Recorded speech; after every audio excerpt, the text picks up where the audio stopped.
So I wanted to make you guys a quick video on what not to do when putting a MP208 behind your 4L80E, at least in your CUCV or your M1009 or 1008 or K5 Blazer Squarebody.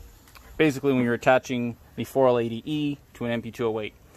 I've had a 4L80E in my truck for about 1.5 years now, and I have not been able to use my 4Low. Before I installed the 4L80, I had the TH400 in front. Some of you may have the 700R4. The difference with those two is your 700R4 is a lighter duty 4-speed transmission that has a 27 spline output, and your TH400 mated to the TH400 to NP208 is a 32 spline. So this is a 32 spline transfer case. That's kind of irrelevant if you're going to be doing this. You just have to make sure that your spline count matches your transfer case to your transmission. So the reason my truck wouldn't go into 4Low, I had not been able to figure it out.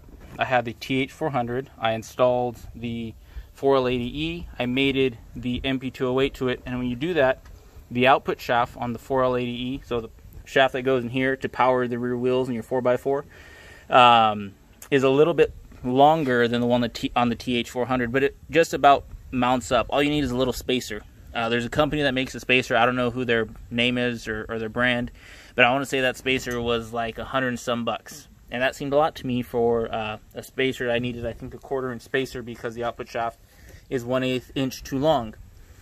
So what I read was a lot of people were buying these clocking rings. This clocking ring is roughly a 1/4 inch thick, and you just throw it up on there and it fits. The MP208 to the 4L80 has enough room for the output shaft.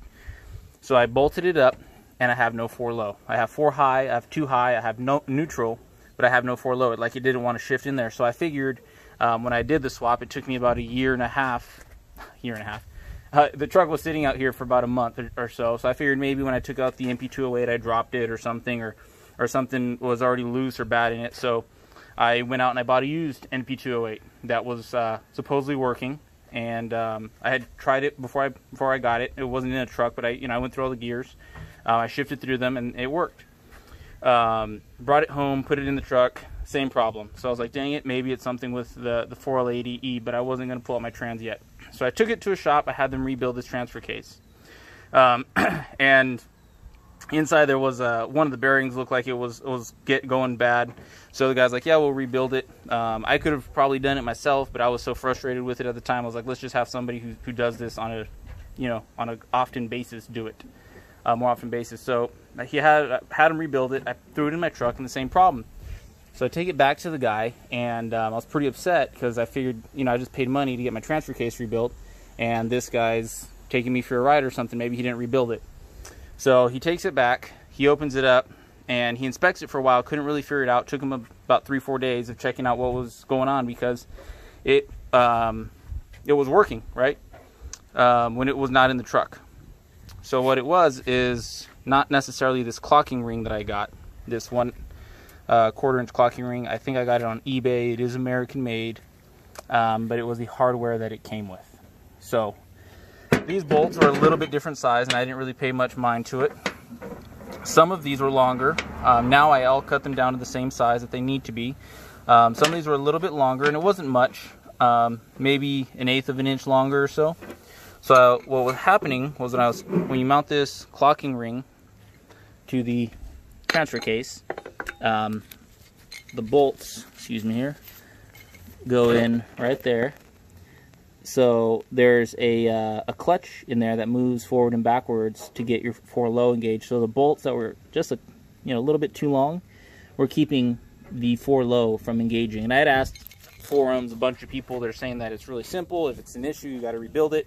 So it's kind of something unforeseen. I had not seen anybody else run into this issue.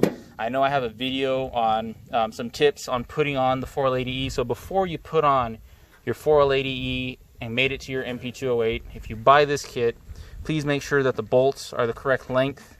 What length this is, I don't know honestly off the top of my head. I'll take some measurements and I'll put them down below. So I want to save you guys a year of not having 4Low or more, or not knowing what was going on. Maybe it should have been more obvious that it was just the clocking ring with the bolts. I should have taken it off and whatnot. But that wasn't my thought process, my mind process at the time.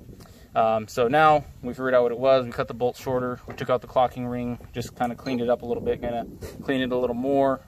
Gonna seal her up, put her in the truck. 4Low is now working on the transfer case. I get all four, 2 high, 4 high, neutral, and 4Low. So I really hope this helps. If you guys got any other questions, let me know.